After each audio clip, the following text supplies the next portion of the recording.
Yep, time for another Ramblin' with Ryan. I've got two topics. Keep Christ in Christmas and Doorbusters. These two diametrically opposed phrases. How can they somehow be tied together? And although I will indeed be rambling as normal, there is definitely an eventual point that brings it all together. Let's start with Doorbusters. Dear retailers, please stop using the phrase doorbusters in your marketing. When a door is busted for some retail savings on some arbitrary retail possession, it showcases the worst that our society has to offer. It's the worst of our humanity. The first time I heard the phrase doorbuster, it was when a mall employee right here on Long Island in New York was trampled and killed when an undermanaged, undersecured door at a store was opened for a sale. A human being was trampled and killed by the desire for a discount on a product. Killed. A man is dead. He died. Yet we hear on the radio and on TV the enthusiastic use of the phrase doorbuster sale, doorbuster day, this Saturday. How did you retailers forget the source of that phrase? It just wasn't that long ago. How could you use it so commercially when you must know what the source of the word doorbuster means?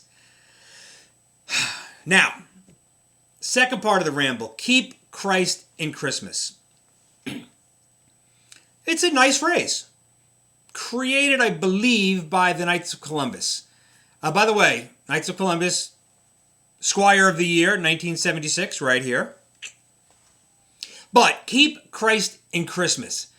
So simple. Christ is part of the word Christmas. Christ is the reason for the season. But I do, however, completely understand that Christmas has in fact become something way beyond what I think it once was, what it once meant. I guess I should be happy that Christmas is celebrated by way more than just devout Christians. I mean, all right, so just last week I was talking to a friend who mentioned that he just finished Christmas shopping for his wife. I said, great. And in my head, I'm thinking, how nice. But you guys are Jewish. I just smiled and said, she'll love it. My takeaway was that Christmas has become a holiday, more of a generic spirit than just a Christian spirit. It's a holiday of giving. It's a holiday of sharing, a holiday of family and friends. I do think that we get way too caught up in the commercialism of it all. And I also think that that just leads to way too much unnecessary stress. But even if Jesus Christ is not your Savior, please do enjoy the spirit that is Christ. Christ is giving. Christ is sharing. Christ is family. So in that vein, I say keep Christ in Christmas, even if we're only talking about the spirit that Christ leaves in our hearts. If you're still with me, let's talk about that spirit.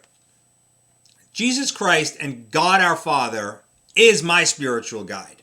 And I'm not asking you what your spiritual guides are or is, but I am asking that you have one. If keeping Christ in Christmas is not your mantra, that's fine. But keep the spirit that is celebrated at Christmas in your life.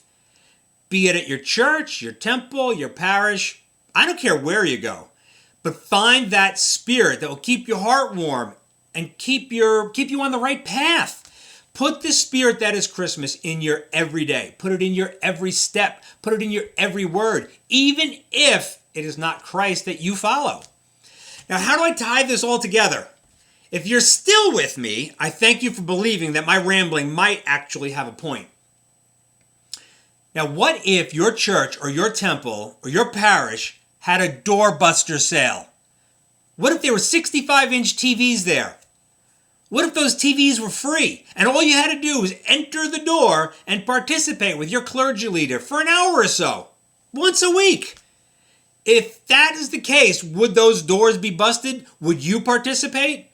Would you go to your house of worship if there were prizes and gifts there for you? Would a 65-inch TV do it for you? Would you bust down the doors of your church or temple for a free 65-inch TV? Listen to me. The gifts that God has to offer are way greater than any TV. But we ignore those gifts. We certainly do not bust down the doors of our churches and temples.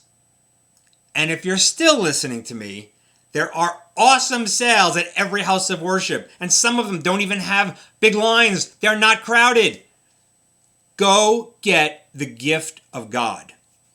Once you receive it, you can then give it. Give it to everyone you know. There is no better gift. Period. Oh, but if you're an atheist, you can ignore everything I just said. But know this. The typical casket is 28 inches across. The typical 65-inch TV is 36 inches across. So you're definitely not taking it with you.